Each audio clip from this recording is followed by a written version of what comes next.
What's up, Lakers Nation? It's Lakers reporter Jayrob, and boy, do we have a lot to unpack here. The Lakers survive a 39-point shooting onslaught by Kevin Durant, where he also passed Hakeem Olajuwon as 12th on the all-time scoring list. Congratulations, Kevin Durant. But to the Lakers, this was a big game to get their season started in the win column, especially defending home court. Some things I like, some things that need to be cleaned up, but here are my thoughts and views on the home opener. So I think one of the first things we talked about on this channel is Darvin Ham's rotations. I think this is something that over the course of the season, we'd hope he'd be able to adjust. Obviously, it only being game 2, you can clearly see he found one lineup that worked for him, with that being Christian Wood and Anthony Davis in the front court, having LeBron play the 1 and Gabe Vincent alongside D'Angelo Russell. Now, I think the D'Lo, Reaves, and Gabe Vincent three-headed monster will be rotational in that part, but I do think Darvin Ham really found something having not only Anthony Davis in the front court, but having more size with Christian Wood as well in the front court. I think they were able to dominate the boards in the fourth quarter where they really needed it most. And not only that, it is nice to see a lot of size in the front court, because that was one common factor when the Lakers went to the finals in 2020 and ultimately winning, their size being one of their major advantages. Starting with something I really enjoyed seeing was the Lakers' defense in the fourth quarter of this ball game. You can really tell they got back to that identity that they were notorious for after the trade deadline and going into the playoffs, as being a real defensive-minded team. I love the way Anthony Davis, Christian Wood, LeBron, and company went out there and attacked on the defensive end, forcing a lot of turnovers for the Phoenix Suns, really helping them catch the lead and really maintaining it towards the end of that game. One thing that I found a bit alarming was Darvin Ham not making a quick enough adjustment in the first 3 quarters, as Kevin Durant was absolutely on fire. Now, as somebody who loves Cam Reddish and his potential, this is one of those moments where the Lakers do miss Jarred Vanderbilt's perimeter defense. But not only that, I do think it took Darvin Ham too long to get a better look when obviously Kevin Durant was in a rhythm. Leaving Cam Reddish on that island to fend for himself was not only not fair to him, but I don't think it was the right game plan. I think Darvin Ham will have more options to go to later on in the year as he gets Jarred Vanderbilt, but also I think he'll be able to grow and learn from this experience. Now, the biggest takeaway I have from this encounter or this game was one, LeBron James, who obviously still shows he is still capable of being that catalyst for this Lakers team. Now, I know Lakers fans, we need Anthony Davis to still be dominant in order for this team to win a championship.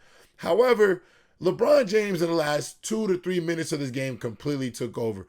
Not only with his ability to drive the basketball, his decision-making, his willingness on the defensive end, and I honestly understand this idea of the minutes restriction, but in a game like this, the sense of urgency was really high for this Lakers team. I love that Darvin Ham didn't succumb to peer pressure and bench LeBron for the closing moments of the game. I don't even really see a world where that could have happened in any case. But I do think it kind of nips in the bud this idea that LeBron is going to be strictly on a 25 to 30 minute a night type of regimen. I think in certain games, especially close ones like this, you have to leave your best players out there to finish games. Now, one thing I hope the Lakers were able to do along as this season goes forward is not only do I hope Darvin Ham begins to figure out some of these lineups, I do think the lack of adjustments and some of the stagnant offense we see on this Lakers team needs to be addressed. One thing that is still a bit glaring is LeBron James and the Lakers are plus 12 when he's on the floor, but when he's off the floor, they're a minus 16. So that is something where we need to find somebody who can go out there and really take the reins as that third option, whether that be from a playmaking or scoring standpoint. I'm still waiting to see between Christian Wood, D'Angelo Russell, Austin Reaves, and even maybe Gabe Vincent, one of those guys taking the reins as that third guy, being that third consistent bucket getter. Not only that, we all know what LeBron and AD are capable of We just need to make sure AD is consistent and LeBron will still be LeBron. We know what he gives on a nightly basis. Now, I don't want to overreact to too many things from this game because obviously it's a long season. My major takeaways from this whole thing is one, LeBron James can still not only be a closer for this team, but he is an absolute weapon for them from a playmaking, scoring, and even on a help side defensive standpoint. And not only that, I think Darvin Ham needs to really address and find rhythms and find cohesive groups that work together, because not all of these games that come down to the final 4 to 6 minutes will the Lakers always be on the winning side of if there isn't a set group of guys or rotations that works. I think one thing for sure is that we had the favorable matchup on the inside due to Nurkic being in foul trouble and also just not being as good of a big to compete with a guy like Anthony Davis and I think Christian Wood on the block. Not only that, when we look at the games where we're going to have to play the Clippers of the world, the Warriors, teams that can really space the floor, you go have to play the Boston Celtics over on the East. I think it is important to find ways to be able to score where it's not only reliant on LeBron and AD's ability to do so.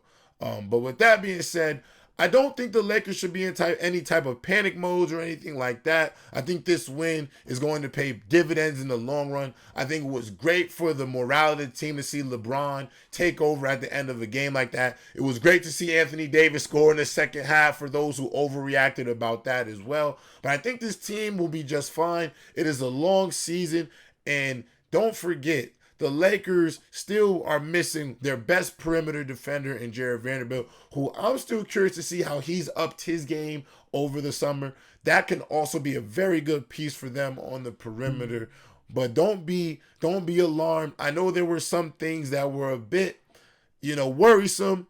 However, it's a long season. I think Darvin Ham and this regime will figure things out. LeBron and AD will still be themselves, and the Lakers will still be able to find success. And if you're watching this video, most people who are watching this video are not subscribed. So make sure you hit that subscribe button and like this video on the way out. And if you like any more Lakers Digest video, make sure you come over here. This is your one-stop shop for everything Lakers. Shout out to Lakers Digest and Digest Media.